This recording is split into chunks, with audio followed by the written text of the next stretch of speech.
네, 금요일마다 여야 정치인 한 사람씩 나와서 정치 현안 방담하는 각설하고 시간입니다. 오늘 새누리당에서는 노동관료 출신 초선 의원 이완영 의원, 또 민주당에서는 미디어를 통해서 친숙한 얼굴이죠. 박용진 대변인 나와 있습니다. 어서 오십시오. 안녕하세요. 반갑습니다. 나와주셔서 고맙습니다. 네. 오늘 아주 바쁜 날인데 이렇게 나와주셔서 그러네요. 감사합니다. 우리 여야가 전부 다 의원들 워크숍 가는 날이신데. 워크숍 지금 새누리당도 지금 저희는 3시부터 하는데 좀 늦다고 얘기했습니다. 예, 민주당은 몇 시부터입니까? 2시부터 진행입니다. 아, 지금 진행되고 있군요. 예. 자, 오늘 저희가 세 가지 주제를 얘기할 건데요. 뭐 아시는 대로 각설하고는 치열하게 토론, 뭐 때로는 필요할 때는 토론하지만 좀 뭐랄까 서로 좀 마음을 열고 좀 접점도 찾고 좀 이렇게 방담을 하는 그런 시간이 되겠습니다. 오늘 즐겁지만 생산성 있는 그런 시간 부탁드리겠습니다. 네. 자, 먼저 첫 번째 화두 그래픽으로 보겠습니다. 보시죠.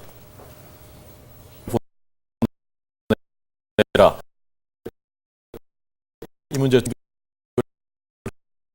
해야 되는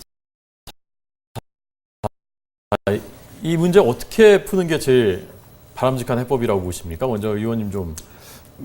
매우 안타깝고 마음이 아프죠. 예. 정말 뭐 과정이야 뭐 우리 라오스 대사관에서 좀 부족한 점이 있었다는 것은 많이 알려진 거지만 이제 향후 대책이 매우 중요한 사실 아닙니까? 예. 그런 측면에서 보면 지금 우리 외교부에서 유엔을 통해서 적극적으로 활동을 해서 정말 그 우려되는 점은 다시 북한에 가서 참 극한적인 상황이 발생될까봐 그게 가장 우려스러운 거 아니겠습니까? 네. 그런 것은 최소한 없도록 해야 되고 가능하면 원하는 목적지로 갈 수 있도록 하는 게 최우선 과제라고 생각합니다. 예. 오늘 두 분 그러고 보니까 넥타이 색깔이 서로 각당 상징색을 약간 거꾸로 해서 그런가요? 예. 상생의 정신에 맞춰서 저는 뭐 아침에 저희 아내가 골라준 걸 그냥 했을 뿐입니다. 아무 의미 없습니다. 예. 부인께서 성견점에 있었던 것 같아요. 감사할 뿐이죠. 예. 이 문제 좀 어떻게 푸는 게 이게 이런 얘기가 나올 때마다요. 그 일견에서는 자꾸 북한 인권법 뭐 이렇게 이야기를 하시는데요. 예. 여당 쪽에서 내놓았던 북한 인권법안은 사실은 이른바 삐라 지원법이라고 해가지고요. 일부 뭐 관련 단체들을 지원하는 법안이에요. 예. 근데 그런 거에 비하면 저희 민주당이 이제 심재근 의원이 제출한 북한 주민 인권 증진법안을 보면 인도적 지원 센터를 건립하고 또 북한 농업개발위원회를 설치해서 기존의 통일부 인력과 통일부의 시스템을 잘 활용해가지고 북이 좀 사회적으로 좀 이렇게 그 인도적으로 지원받을 수 있도록 하는 것. 그래서 일단 먹고 살지를 못하니까 자꾸 탈북하는 거 아닙니까? 그래서 북에 있는 주민들이 인간적으로 살 수 있도록 사회적인 권리를 좀 확보할 수 있도록 하는 것이 필요하다라는 거고요. 그를 위한 지원 개발을 하고 또 이런 성과를 국회에 이제 보고할 수 있도록 하는 법안이 되어 있습니다. 이런 거를 좀 국회에서 좀 빨리 좀 통과시켜 줬으면 좋겠고요. 이 난민 문제가 이게 하루 이틀 된 문제가 아니에요. 그런데 유독 이번에는 좀 그 북한은 상당히 기민하게 움직이고 우리 외교부와 우리 대사관은 상당히 무능하고 안이하게 대처했다. 그래서 지금 국민들이 분노하고 있는데 이런 면에서 볼 때 중국과의 관계 또 라오스와의 관계에서 그 중국이 탈북 문제에 대해서 북한 쪽 편을 들어주는 경우도 많이 있었습니다만 대한민국 정부가 하자는 대로 움직였던 경우도 상당히 있습니다. 그러니까 어떻게 하느냐에 따라서 상당히 중요한데요. 정부가 말로만 북한 주민, 탈북자 인권 이렇게 얘기하실 것이 아니라 관련 법안을 하루속히 통과시키고 장기적인 계획 하에서 이 부분에 대한 고려를 좀 진행해야 된다고 봅니다. 예. 당장 지금 이 9명 참 걱정이지 않습니까? 지금 뭐 어떤 상황인지 우리가 뭐 짐작하기가 어려운 상황인데 보니까 한 명은 조금 전에 그 리포트에서도 봤습니다만은 함흥 출신이란 말이죠. 그러니까 그래서 이 일본 그 납북된 일본인 이분 이름이 마스모토 교코라는 분인데 1977년에 행방불명 일본에서 됐다고 하고요. 물론 아직 확실치 않습니다만 이분의 아들일 수 있는 게 아니냐. 그래서 더 북한이 이번에 이례적으로 신속하게 움직인 게 아니냐라는 관측이 나오거든요. 이렇게 되면 또 문제가 좀 어떤 면에서는 희망적이고 어떤 면에서는 좀 복잡해지고 그러는 거 아니겠습니까? 그렇겠죠. 예. 예. 일본 국적에 우리 난민이 있다는 것은 북한과 일본과의 외교 문제가 또 함께 대두될 거라고 보고요. 예. 뭐 그게 일본인 국적이 있든 없든 뭐 북한 주민이든 간에 우리가 정말 우리 인권은 소중한 거고 또 생명은 더욱더 우리가 뭐 소중히 살펴야 할 문제니까 예. 우리 뭐 박 대변인님이 이제 인권법, 북한 인권법 말씀 주셨는데 지금 뭐 여야 의원 함께 내놨지 않습니까? 이것을 빨리 원내에서 진행하는 게 필요합니다. 제가 알기로는 야당이 아직도 이 진행하는 걸 반대하고 있기 때문에 북한 인권법이 지금 조속히 법안이 되고 있지 못하다. 이런 점에서 지금 오늘 이런 기회를 통해서 여야가 상생하면서 좀 북한 인권법을 조속히 통과할 필요도 있다. 이렇게 보는 거죠. 예. 근데 지금 말씀하시는 걸 보면 제가 말씀드렸잖아요. 그 북한 인권과는 관계 없다니까요. 네. 북한에 삐락 뿌리는데 돈 보태주는 내용이지 않습니까? 아니, 그러니까 여야 의원이 동시에 그러니까요. 내놨으니까. 저희가 예. 발목 잡았다고 얘기를 하시길래 7년 동안 그게 통과되지 못하는 이유 중에는요. 야당이 뭐 숫자도 얼마 안 되는데 그것 때문에 통과 못하는 게 아니라 그 내용 자체가 부실해요. 저희가 지금 말씀드렸던 북한 주민의 인권 증진 법안처럼 우리 정부가 북한 정부를 자극하지 않으면서 할 수 있는 인도적 지원을 어떻게 할 거냐 이걸 고민해야 될 것이고요. 제가 방금 말씀드렸던 인도적 지원 센터 내용에는 탈북자 그리고 납북 포로 이런 분들에 대한 또 이제 우리 이산 가족분들까지 어떻게 할 건지 다 임무가 그 안에 들어가 있어요. 그러니까 괜한 저기 뭐 파주에서 삐라 뿌린다고 해가지고 북 자극하고 무슨 정밀 타격이니 조준 타격이니 이런 얘기 나오면서 그 지역 주민들 불안하게 만들고 했던 그런 어떤 단체에 대한 지원 말고요. 실질적인 지원과 그리고 실질적인 탈북자에 대한 지원을 어떻게 할 거냐 이 고민을 좀 했으면 좋겠고 그리고 모르겠네요. 그 일본이 이제 납북자의 그 가족일 가능성이 있는 그런 사람 포함되고 있다고 하는 것에 대해서 섣부르게 판단할 문제는 일단 아닌 것 같고요. 그런 개연성은 충분히 있겠습니다만 방금 우리 이 의원님 말씀하신 것처럼 전체 이 인권 문제로 좀 바라보고 또 특히나 이번에 이런 관심을 더 일본 정부가 더 갖게 된다고 그러면 이를 통해서 동북아시아 전체가 이 북한의 난민 문제를 좀 같이 처리할 수 있는 특히나 중국이 대단히 이 문제에서 남북 범죄자 취급을 한다거나 이러거든요. 난민으로서의 지위를 인정하지 않는. 그리고 정치적 망명. 저 이번의 경우에도 그 정치적 망명을 신청했다고 볼 수도 있는 겁니다. 한국행을 본인들이 분명히 했기 때문에. 그러면 국제사회의 기본적인 조약에 따르면 그것을 받아들이고 모든 국가들이 이것을 보호해야 될 의무가 있는 건데요. 그렇게 라오스와 중국 정부가 좀 그렇게 진행하지 않은 거거든요. 이 부분에 대해서도 일본 정부의 관심과 중국 정부의 협조를 얻는 어떤 그런 노력도 우리 정부가 이번 기회에 좀 만들어갔으면 좋겠습니다. 그러니까 어쨌건 지금 두 분 말씀하신 북한 인권법 관련 논쟁은 국회에서 사실 오래된 논쟁이고 오래됐죠. 그건 이제 장기적이라기보다는 앞으로 이제 해결해야 될 문제고 당장 급한 것은 이 청소년들을 지금 데려올 수 있는 방법이 있느냐 없느냐인데 여기에 박 대변인께서는 일본 정부, 중국 정부 국제적인 좀 공조가 필요하다라는 그렇습니다. 입장이시고 의원님 좀 어떤 아이디어 없습니까? 뭐 당연한 말씀입니다. 뭐 네. 중국, 일본의 협조는 당연하고 제가 말씀드린 대로 이제 유엔을 통해서 우리가 외교부에서 적극 활동한다면은 좀 가능성도 없잖아 있지 않겠나 이렇게 생각을 해봅니다. 예, 그 함흥 출신이라고 하는데 한 명이 그거 좀 지도를 좀 보겠습니다. 예. 자 화면 먼저 보여주시고요. 예, 자 이것인데요. 지금 8명 나머지 8명의 출신 지역은 바로 이제 접경 지역입니다. 북한과 중국과의 접경 지역 양강도 해산이고요. 그리고 한 명은 나중에 합류를 했다는 겁니다. 이 한 명은 나중에 합류를 해서 20세 청년이고 함흥 출신이라는 것이거든요. 이게 지금 보시는 것처럼 함흥에서부터 국경지대까지는 상당히 떨어져 있고 이 한 명은 올해 2월에 이 분들 도와주던 그 주모 씨라는 분하고 처음 만났고 나머지 8명은 이 주모 씨하고 6개월에서 3년 정도를 중국에서 같이 생활을 해왔다라는 것입니다. 자, 우리 대사관은 왜 그런데 그 오늘 월스트리트저널 보도에는 그 면담 요청조차 안 했다. 우리 외교부는 거기에 대해서 이제 반박했는데요. 좀 대응 자체가 좀 아니했던 것 아니냐라는 비판은 면하기 어려운 상황 아닙니까? 뭐 다소 뭐 인정해야죠 그거는. 예. 뭐 아무리 대사관에서 지금 변명을 해도 좀 부족했다. 뭐 대사관 측의 말을 들어보면 5월 10일 날 이제 인지를 하고 20일 날 이제 요청을 해서 당연히 이제 우리 측으로 인도하겠다라는 라오스 정부의 약속을 받았지만 그 뒤 일주일 뒤에 이 라오스 정부의 입장이 바뀐 거거든요. 그런 걸 보면은 라오스 정부가 좀 북한하고 좀 끈끈한 관계가 작용을 했지 않느냐 그런 측면의 원인이 첫 번째로 있다고 보는 거죠. 뭐 대사관이 100% 게으름을 부렸다. 뭐 할 일을 못했다 이런 것보다는 예. 뭐 중국에서 또 뭐 싸우는 뭐 고부보다 뭐 말리는 신우가 더 밉다고 또 중간 역할하는 그런 중국 이런 나라들이 또 그런 역할에 있었기 때문에 이렇게 지금 다시 북한으로 간 거 아닌가 이렇게 판단을 하고 있습니다. 예. 다음 달 말에 이제 박근혜 대통령이 시진핑 주석 만나지 않습니까? 네. 거기서 이 문제 좀 제기하는 게 좋겠습니까? 어떻습니까? 저는 뭐 제 야당입니다만 이게 성급하지는 않았으면 좋겠습니다. 일단 저 일본인 납북자의 아들인지도 너무 이렇게 예. 뭐 단정 짓고 가지 않았으면 좋겠고요. 예. 물론 이 문제가 잘 풀리길 기대합니다만 그리고 이 탈북자 문제를 양 정상 간의 의제로 올리는 것에서 중국이 찬성하지 않을 가능성이 많죠. 예. 중국으로서 아주 곤란한 문제니까. 다만 우리 정부가요. 좀 안이하게 봤다고 하는 게 이게 저 라오스 현지 공간만 뭐라고 탓할 문제가 아닌 게 그 몇 명 배치도 안 했더구만요. 그 라오스 대사관에 직원도 얼마 없어요. 예. 그 기본적으로 라오스는 사회주의 국가 아닙니까? 우리와 이제 그 서로 그 대사관급의 어떤 국교를 맺고 있긴 합니다만 사회주의 국가예요. 당연히 중국이나 북한과의 관계가 더 돈독할 수밖에 없고 그쪽의 눈치를 더 많이 보겠죠. 예.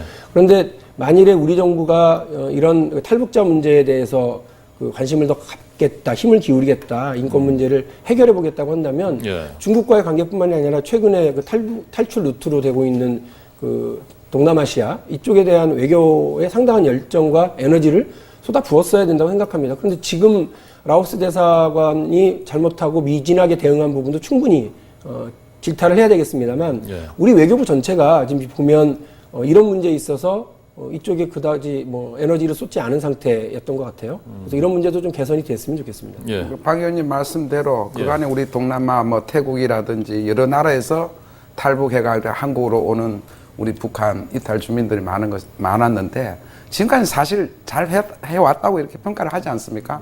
이렇게 원하지 않는 다시 북한으로 악송되는 것은 아니다. 그러나 이번에 이제 처음으로 라오스 사태가 조금 뭐 대사관에서 역할이 좀 부족했다는 그런 사례가 나왔습니다만은 뭐 저 외교부 또 대사관들이 지금까지 대부분 잘 해오고 있다. 그러나 이번에 너무 대사관에 질책을 해서 좀 우리 공무원들 일하는데 사기가 꺾이지 않았으면 하는 바람도 저는 함께 갖고 있습니다. 예. 자, 이번 사태 책임이 이제 어디에 누구한테 어디까지 있느냐, 그리고 앞으로 장기적으로 이 문제를 어떻게 풀어갈 것이냐, 이 문제도 매우 중요합니다. 그러나 당장 시급한 것은 지금 제 뒤에 보이는 이 9명의 아이들입니다. 뭐 생사조차 지금 알 수가 없습니다. 이 아이들 좀 다시 빨리 데려와서 그 짧게 누렸던 자유와 행복의 순간 다시 누릴 수 있게 그렇게 하여간 우선은 최선의 노력을 다 같이 이건 뭐 여건 야건 뭐 다 같이 좀 기울였으면 좋겠습니다. 자, 다음 주제로 넘어가도록 하겠습니다.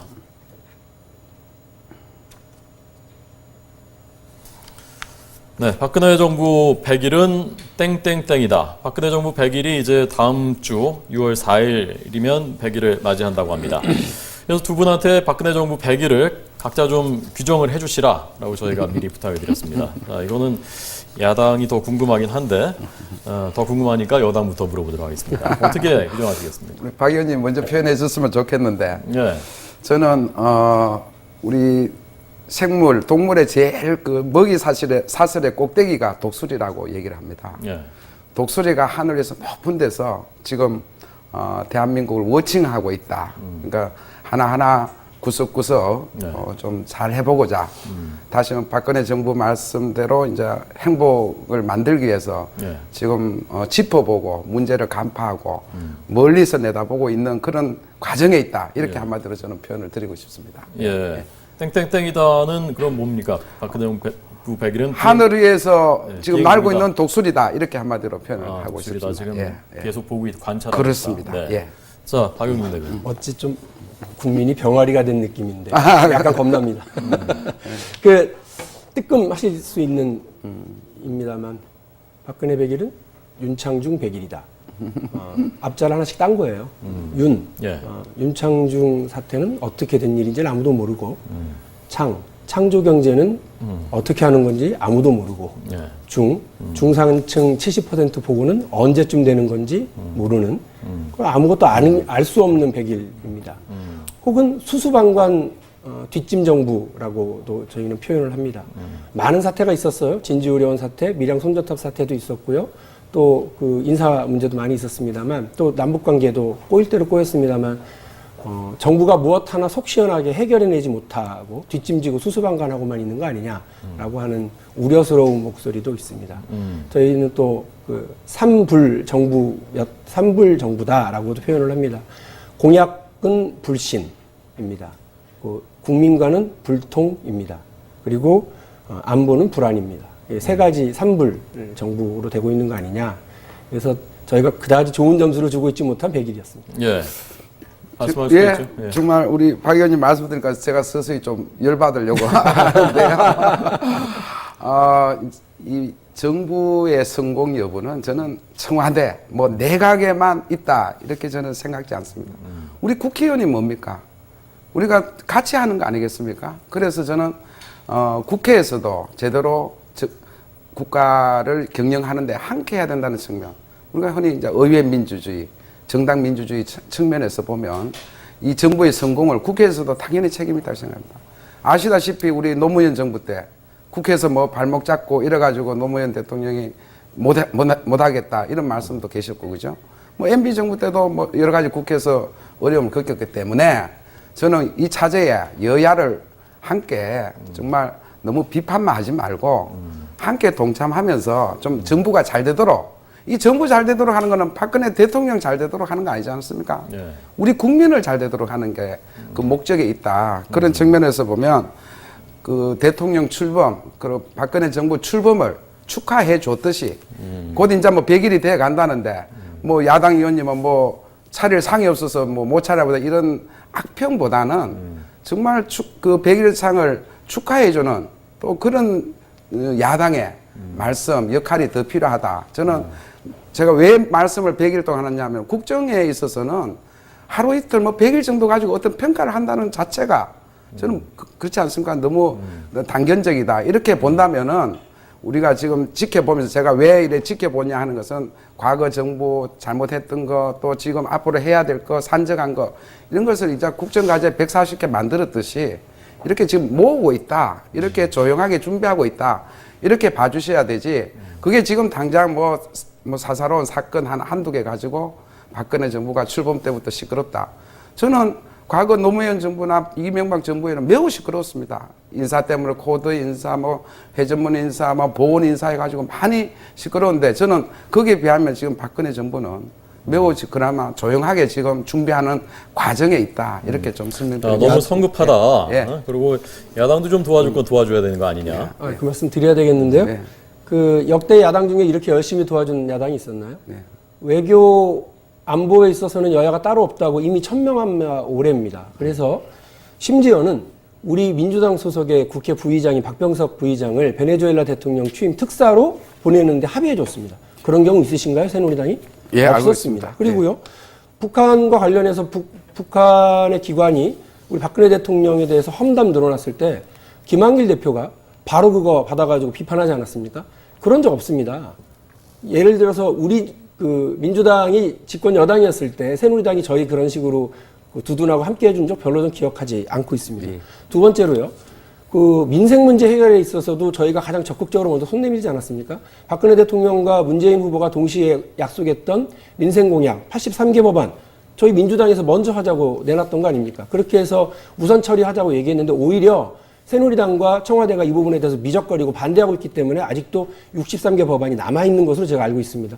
이번 6월 국회 반드시 통과됐으면 좋겠고요. 그래서 이완영 의원님이 말씀하신 것과 같이 민주당은 정말 너무나 많이 협조하고 도와줘서 심지어는 우리 민주당 지지자들이 이거 물러 터진 거 아니냐. 저기 대통령 선거 진 것도 지금 화가 나 죽겠는데 너무 끌려다니는 거 아니냐. 이런 얘기를 할 정도로 저희가 협조를 하고 있다고 하는 점을 좀 말씀을 드리고요. 이제 100일이라고 하는 건 우리나라뿐만이 아니라 외국에서도 그 정부의 100일은 다 이렇게 상당히 관심 갖고 평가하고 이렇게 합니다. 그리고 저희 야당이 입을 다물고 있다 하더라도요. 아마 YTN을 비롯해서 많은 언론이 100일 평가에서 좋은 점수를 주지 않을 것으로 저 생각을 합니다. 그 부분에 대해서 야당이 좀 야속하게 말이야 이렇게 그 매서운 비판을 하는 거 좀 서운하다 이렇게 생각하실 게 아니라 지난 100일 동안 뭔가를 보여주었더라면 하는 아쉬움이 있어서요. 오죽하면 지금 청와대가 100일 기자회견도 안 한다는 거 아닙니까? 할 얘기가 없기 때문인 것 같은데요. 잘 하셔서 저희가 도와드릴 테니까 잘 하셔서 200일 기념 또 1년 기념에는 뭐 기자회견 4-5번 하셨으면 좋겠습니다. 예. 우리 박 의원님 말씀대로 야당이 상생의 정치를 하면서 정말 도와주시고 계시는 점은 너무나도 감사하고 이거는 국민을 대표해서 이제 감사 말씀드립니다. 그거는 일부 민주당 지지자들도 아마 잘 알고 있다 이렇게 저는 평가하는 걸로 알고 있거든요. 그러니까 이제 지금 박근혜 대통령의 우리가 아는 스타일이 있지 않습니까? 요란을 떨어가지고 뭐 이벤트를 한다든지 쇼를 한다든지 이런 스타일이 아니시지 않습니까? 그러니까 하나하나 차곡차곡 준비해 나가면서 성과를 나타내는 박근혜 대통령 스타일로 본다면 굳이 100일이라고 해가지고 내 스스로 자화자찬의 상을 차리겠다. 이거는 아니다라는 측면에서 뭐 100일의 어떤 기념도 뭐 하지 않겠다는 이런 말씀이 나오시는 거지. 뭐 우리 박 의원님 말씀대로 뭐 내놓을 게 없어서 뭐 그렇게 반드시 이렇게 질타하시지 마시고 이렇게 이제 좀 준비해가는 100일을 이제 기하로 해서 또 한 번 더 테이크오프 할 수 있는 그런 정책 준비해 나가는 과정으로 이해해 주셨으면 좋겠습니다. 예, 야당이 과거보다 많이 달라진 것은 분명해 보입니다. 제가 볼 때도 생산성도 굉장히 여야 간에 높아졌고 발목 안 잡고 이제 손목 잡겠다고 하는 거 아닙니까? 아까 그렇죠. 그 전병헌 대표도. 자, 그런데 이제 정부 출범 초기에 정부조직법 그 통과되는 과정에서 네. 그게 너무나 지연됐고 그래서 처음부터 박근혜 정부가 굉장히 고전했다 그 문제 때문에 그런 그 비판과 지적은 있었거든요. 네. 아니 그런데요. 예. 인수위원회 출범 자체가 늦었어요. 이명박 정부보다도 늦었고요. 노무현 대통령 시절보다도 늦었습니다. 인수위원회부터 늦게 했고 첫 번째 인수위원장 임명, 총리설이 임명 다 늦었습니다. 박근혜 대통령이 인사를 상당히 더디게 하셨고 장고 끝에 악수라고요. 모든 인사 때마다 야당이 뭐 이렇게 비판의 칼날을 들기도 전에 언론에 의해서 다 물러나신 거 아닙니까? 줄줄이. 한 8명 가까운 줄줄이 낙마 사태를 빚은 건 대통령의 인사 스타일이었죠. 야당과 국민들이 그렇게 반대했던 윤창중 대변인 끝내 임명하셔가지고 미국 가서 사고치게 만든 것도 결국은 대통령 책임이라는 건 야당이 얘기하지 않아도 국민들이 다 알고 있는데요. 뭐. 그래서 저희가 정부조직법에 있어서 좀 철저를 기했던 건 사실이고요. 그리고 인사 문제와 관련해서 검증 열심히 하려고 했던 건 이런 사고가 나지 않도록 하기 위해서였다는 것은 국민 여러분께서 더 잘하실 거라고 봅니다.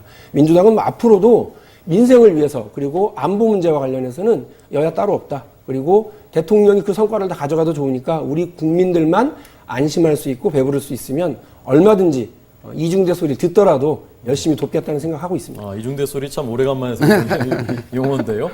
하여간 저는 애정을 가지고 비판하는 게 중요하지 않느냐. 야당은 비판이 속성이고 그게 또 본질이고요. 그게 나라를 위해서 필요한 거 아니겠습니까? 그러나 이게 망하라고 비판하면은 이제 나라가 이제 결단하는 거고 애정을 가지고 비판하고 그걸 또 수용을 할 줄 아는 게 여당이고 집권당이고 그런 방향으로 좀 갔으면 좋겠습니다. 우리 앵커님 예. 말씀대로 정부조직법이 사실간 52일간 지체됐습니다. 그러니까 100일 지금 뭐 다 돼가지만 예. 52일 동안 우리가 이제 정부조직법이 개정이 못 되는 그런 사례가 이제 예. 있었던 것도 이제 우리가 감안을 해주시고 민생법안 우리 개혁법안도 사실은 우리 박 의원님 좀 뭐 미흡한데 박차를 가하자 말씀하시는데 전적으로 동의하고요. 그래도 지금 우리 4월 국회에서 성과를 냈지 않습니까? 하도급법, 우리 징벌적 손해배상, 우리 하도급 업체들이 좀 보호받을 수 있도록 했고, 또한 정년 60세법, 우리 참 경제민주화법인데, 그것도 이제 통과를 시켰으니까, 이제 하나 더 발돋움 할 수 있는 그런 민생법안 합시다. 예, 알겠습니다. 자, 오늘 각설하고 새누리당 이완영 의원, 민주당 박용진 대변인 두 분의 직설 들었습니다. 오늘 잘 들었습니다. 고맙습니다. 네, 감사합니다.